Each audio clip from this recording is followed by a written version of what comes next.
بسم اللہ الرحمن الرحیم۔ دعا کی قبولیت اور عرشی موتی۔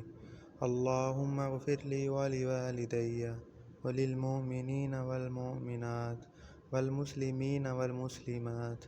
جو شخص صبح شام یا ہر نماز فرض کے بعد 25 یا 27 بار یہ دعا پڑھے گا، اللہ پاک اس کے ذریعے سے لوگوں کو رزق دیں گے اور اللہ پاک اس کو مستجاب الدعوت بنا دیں گے۔ جو دعا مانگے گا اسی وقت قبول ہوگی۔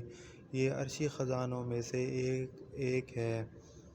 ماشاءاللہ۔ اللہ تعالی ہم سب کی نیک خواہشات پورا فرمائے، آمین ثم آمین۔ ویڈیو اچھی لگی ہو تو لائک کریں، چینل کو ضرور سبسکرائب کریں۔ مزید اسلامی واقعات، احادیث اور تسبیحات کے لیے ہمارے چینل کو سبسکرائب کریں، آمین ثم آمین۔ اللہ تعالی ہم سب کا حامی و ناصر